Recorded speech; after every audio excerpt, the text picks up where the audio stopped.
Well, it's a beautiful Friday here in the city of Lagos, Southwest Nigeria. It is Talking Politics here on Vanguard Live TV. My name is Bankole Emmanuel.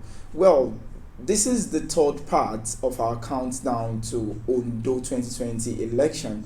Yesterday, we talked about the readiness of some of the major actors of the ONDO 2020 election. And of course, we actually examined the strengths of some of these politicians. And of course, we looked at the chances of, the ZLP candidates, whom some have described as an underdog, going into this election.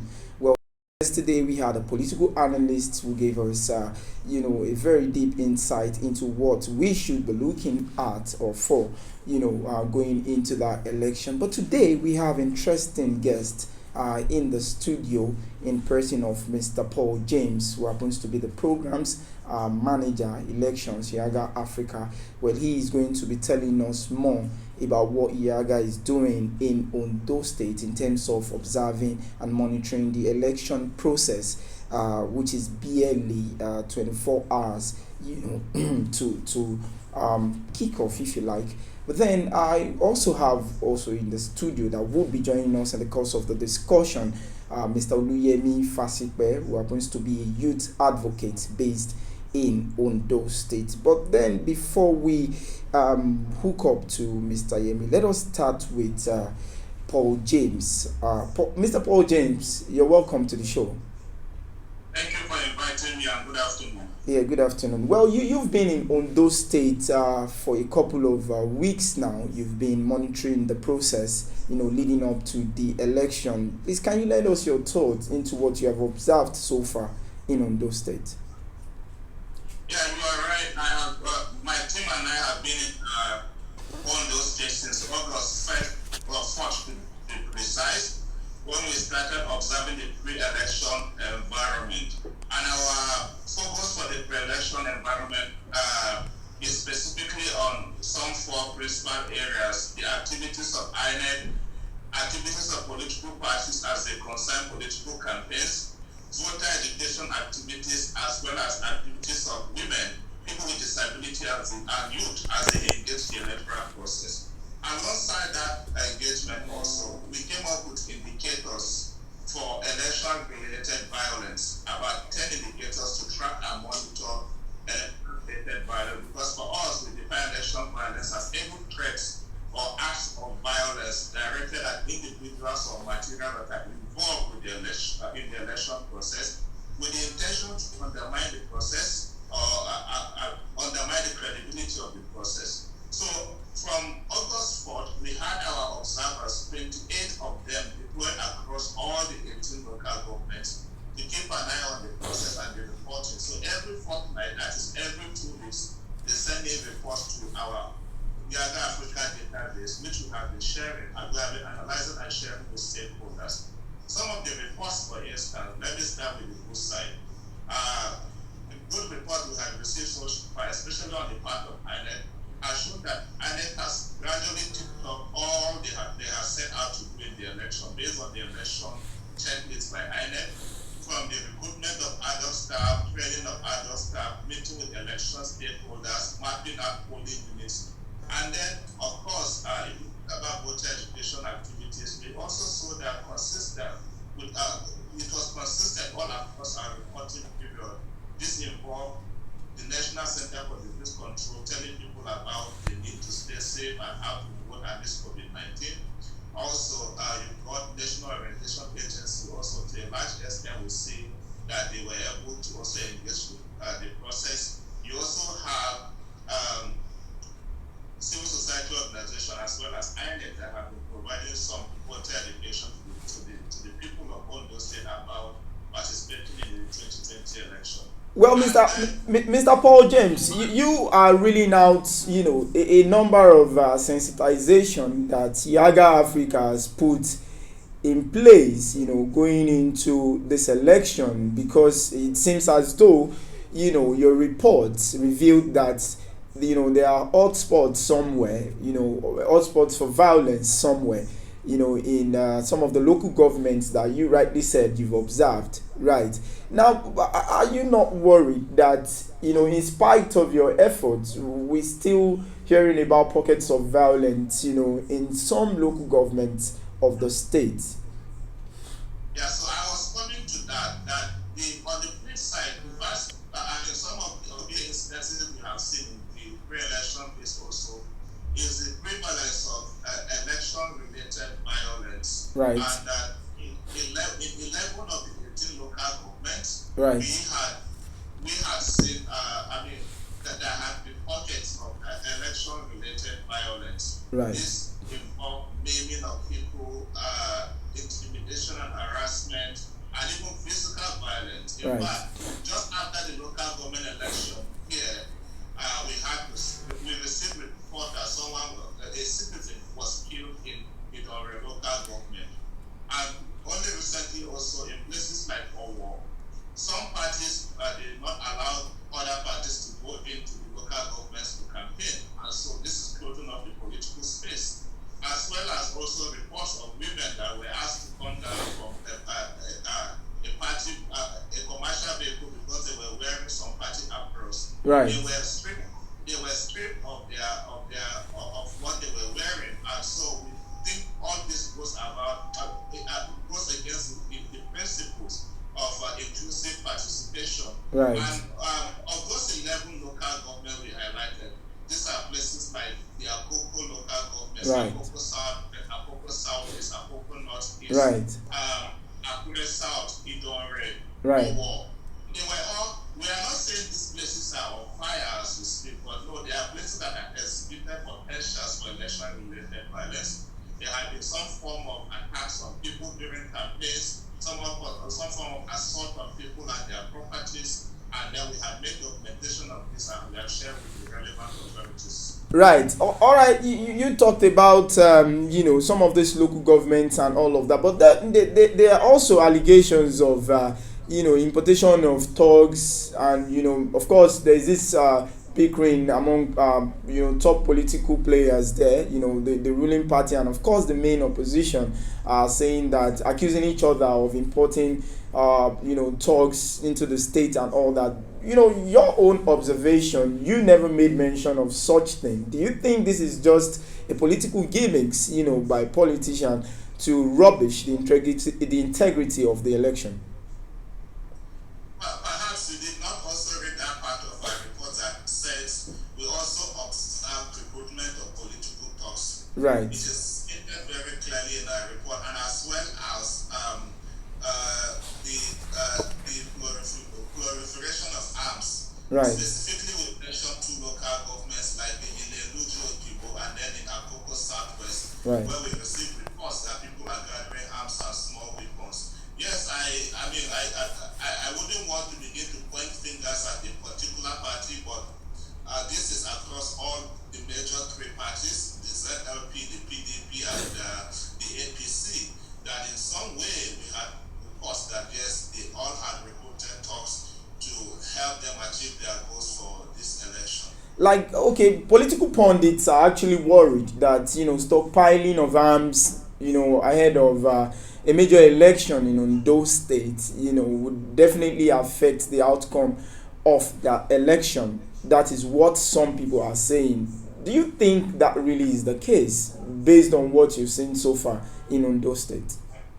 Yeah, so a lot can also affect the outcome of this election if they are not addressed within the next 48 hours. We have highlighted this. You mean next 48 hours or less than 24 hours to the election? Less than 24 hours. Right. To the election. Right. So we have highlighted this. We have bring this. Body language of some of these politicians will even tell you they are prepared to do some things untoward for this election. Right. Some of them are taking are casting aspersions as others are saying that nobody has monopoly. Well, this is surprise. Okay, let me. If they get such kind of utterances, it tells you that some people are planning to do something, unimaginable. And this is also because for us, all of the impunity is thriving because no one, when I say no one, I mean no one from the senior political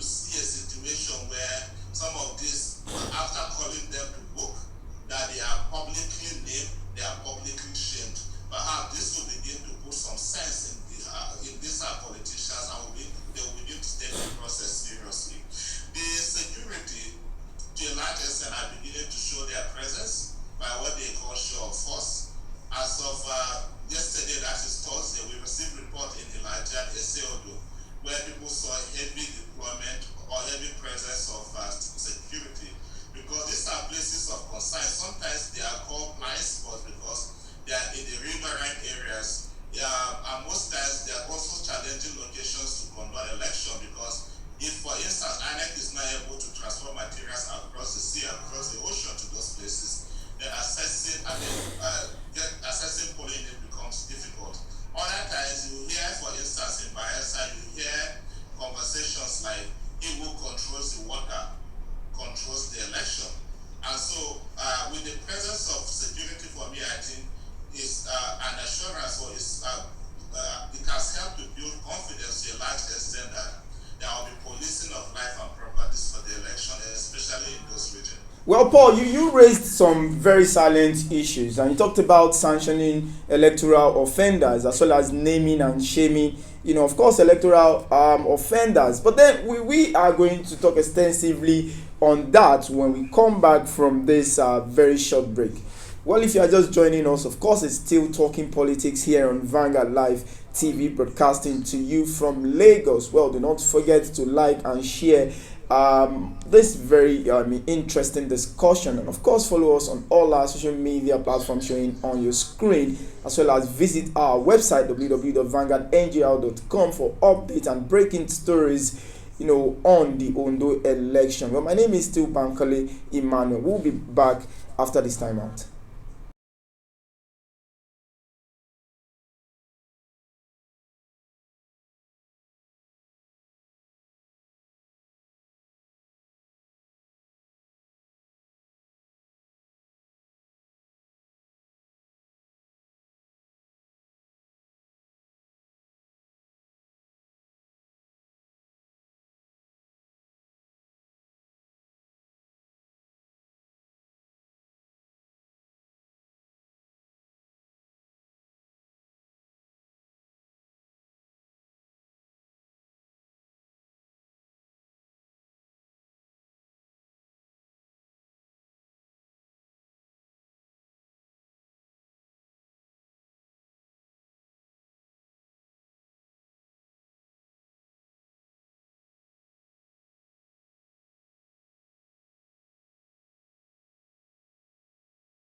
Right, welcome back. Of course, it's still Talking Politics here on Vanguard Live TV, broadcasting to you from Lagos, where we have been, looking at the forthcoming Ondo election, which is barely 24 hours away. And we've been talking with Mr. Paul James. He is the manager, elections, Yaga Africa. Of course, just joining us via Zoom from Ondo State is Oluyemi Fasikbe. Oluyemi Fasikbe is a youth advocate based in Ondo State. Well, we've been, talking about observations by Yaga, in Ondo State, and of course, now we have Mr. Yemi in the house, who is going to be, telling us about youth participation in the, of course, Ondo election. Mr. Yemi, you're welcome to the show. Uncle, thank you. How are you today? Yeah, I'm fine. Well, as a youth advocate, based in Ondo State, of course, we all know that the youth in Ondo State are going to participate actively in the election. Tell us, what are your observations so far?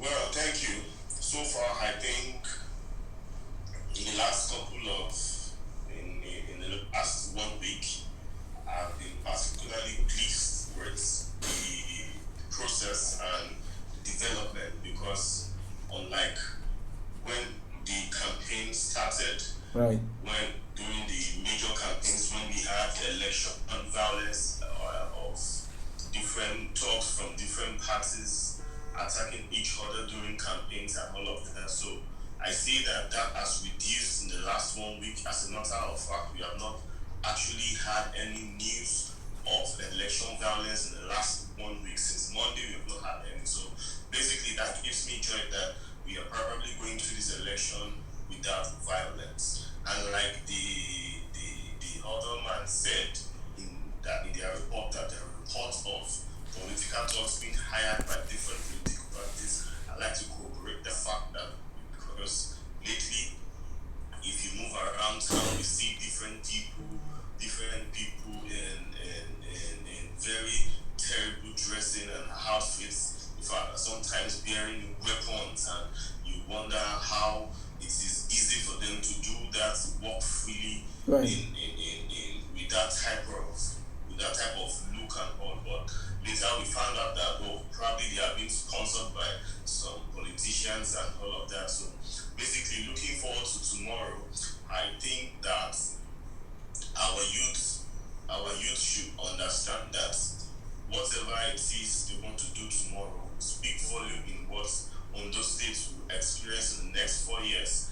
And if whatever decision we make tomorrow will determine how we will fare as a state in the next 4 years. So basically, like I always Right. All right, Mr. Yemi, during the campaign, we witnessed the quantum of, electoral violence or violence, during the campaign. And a lot of people are worried that that might actually be the case during the election.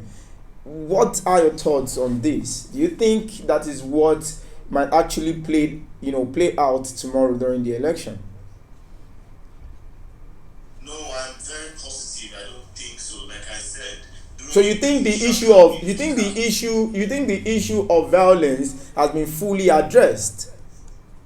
Yes, I think the reduction in what we have seen around violence has to do with the presence of security operatives in the state. Because if you come around, you know that we have heavy presence of security operatives. So probably that has led to the reduction, of violence. But I don't think that violence will stop us from exercising our right tomorrow, our electoral right tomorrow, by going out to vote. I want to encourage everyone to go because I don't think there's going to be violence tomorrow at all. All right, let's talk about key political players in the state. Of course, we have the ruling party, the APC, led by Governor Akeredolu, and of course the PDP, fielding Jegede, and of course the ZLP candidate, the Deputy Governor, Honorable Agbola, right? Well, we also understand that the PDP yesterday rejected the choice of the returning officer by INEC, citing the fact that they are not, they are kind of saying the issue of, raising the issue of compromise and all of that. What do you have to say about this? Well, if you ask me, I'll tell you that if in an election, the INEC returning officer should not be known to be friends with any of the candidates.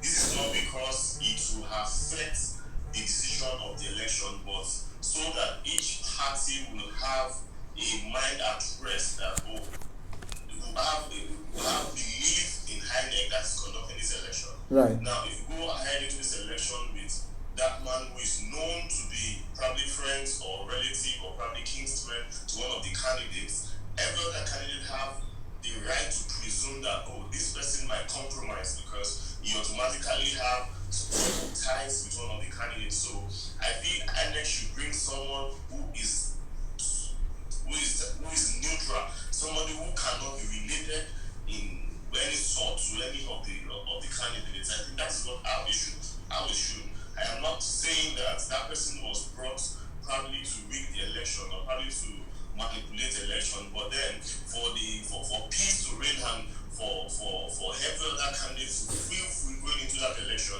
I think the INEC officer, the INEC returning officer should be a neutral person. In fact, if it's somebody, it can even be someone who is not from those states, so that makes it all easy for everyone that support these institutions. Right, Mr. Yemi, we've seen a gale of defections leading up to the election. In fact, we also discovered that party chieftains and stalwarts are actually queuing behind their candidates, particularly the ruling party. We've seen the president issue a statement, and of course we see other party chieftains too, including the former chairman of the APC saying that he is going to be in Ondo State tomorrow. And of course the governor of Kogi State, we heard that in fact he was in Ondo State yesterday campaigning for Governor Akeredolu and all of that. Also, we understand that in just about a week ago, Honorable Adefisoye, declared his support for Governor Akeredolu. Of course, people are saying that Idori is very key to the success of the re-election bid rather of Governor Akeredolu. Do you think that would be a major factor in determining the re-election of Governor Akeredolu? Well, I want to believe that it's a statement of fact that election is a test of popularity when it has to do with the candidates. And for a candidate who is an incumbent who is re-elected, I think if what to speak volume from him is going to be what he has done, you understand, and how accepted he is to be re-elected. So basically, and during election, it's normal for people to support each other. We want people to support their candidates, their preferred candidates. So basically, I don't want to think that all of this will determine an election. Everybody has just one choice. That's the election. So tell us what is it that we do not understand, because it seems as though that Honorable Adefisoye is declaring his support for the governor, while the SDP as a party seem to be indifferent, or in fact they are not really supporting the governor as a whole. What do you think is playing out there, or what is it that we do not really understand? No, I think that there is a lot to explain there, because basically the candidate of the SDP declared his support for Governor Rotimi Akeredolu. Right. His deputy declared her own support for the PDP candidate. Right.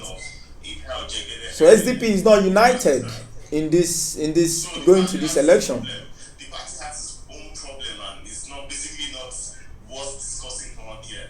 But yeah, I just want to know, because now it seems as if some would say that Governor Akeredolu has enjoyed the support of SDP going into the election. Some would tell you that no, that it is just some sort of lone wolf support or something. So that's exactly what we are trying to understand. Does it mean that Honorable Adefisoye is going against the party policies? Well, I don't think he has. I don't understand. But in Nigerian context, we understand that the party is supreme. Okay. Right? So declaring a support for a candidate that the party does not support, how do you think that would impact the outcome of the election, especially in Idori local government? Well, what I think is, considering the fact that Honorable Adefisoye is very popular in that region, it might influence that election in the favor of the incumbent. Right. Because of his massive popularity and level of supporters in that region. Right. All right. Let's quickly look at the credibility of the election. Mr. Paul, right? Hello, can you hear me, Mr. Paul? I can hear you. I'm still here. Right. Okay. Let us look at the credibility of ensuring the credibility of Ondo election, as you did. During the Edo state election, you deployed the PVT methodology. Are you looking at doing the same for the Ondo state election? Sure, definitely. For us, for the Ondo election, we are going to deploy a comprehensive observation from the polling unit up to the collation centers. At the polling unit level, Yada Africa is deploying 600 observers to 300 sample polling units. Right. And then we are going to have 28 other observers that will be roving to provide support to the stationary observers, and also to be reporting on any critical incident that they observe. And also, for the result collation, we are going to have an observer in each of the 18 local government collation centers and one observer at the state collation center. Right. In all, we will be deploying 646 observers to keep an eye on the entire election process. Right. For the PVT, using the PVT, what we shall do is that we are going to provide timely and precise information about the election day process. We are also going to verify the outcome of the election results. But verifying the result will also be determined based on what we observe during the election day process. If the process leading to the outcome is bad, we will not verify that, we will expose that manipulation. But if the process leading to the outcome is a good process, then Yaga Africa will verify the outcome of the election. One assurance we can pull of ONDO is that we are going to be on ground, fully on ground in all the local governments. Right. And then we also will be looking at the election with a non-partisan eye. Right. Very objective also in our reporting and in our own engagement of the process. Well, Mr. James, you before we went on break, you raised a very important, discussion. You said that you're looking towards the sanctioning of electoral offenders as well as naming and shaming them. Just yesterday, the United States Secretary of State Pompeo, released a statement warning politicians and those who are intending to rig the ONDO election. Are you working with any of these foreign organizations, to ensure that the ONDO state election is free and fair? Well, not directly, but I guess if you call sharing of resources working with them, then I can say yes, because sometimes they also rely on reports of observer groups such as Yaga Africa to draw their conclusions about some of this election. For instance, we were one of the groups that raised concerns about the 2019 Kogi state election, where in just a state election alone, we received 125 critical incidents, and for a national election, we got 508 critical incidents. It was an election, like I had said, that it was alleged that some of the security personnel that were deployed were actually field security personnel. And we had raised concern after that election with INEC, but INEC also said they were handicapped because once a return is made at the polling unit level, it is only the courts of law that can upturn the outcome of that election. So politicians are beginning to abuse the process. For instance, based on our electoral guidelines, a polling unit where there is manipulation of votes, results from the polling unit will be cancelled. Polling unit where there is violence, results from the polling unit will be cancelled. Polling unit where the smart card reader is not used, the result will also be cancelled. So to some extent, we have seen that some of them are beginning to exploit that negative opportunity of causing unnecessary violence and polling is such that the results from those locations will be cancelled. Perhaps those are the kind of things that the United States government also and other agencies are looking at. If these are committed in a high magnitude and if there are evidence that they are sponsored with politicians, why not by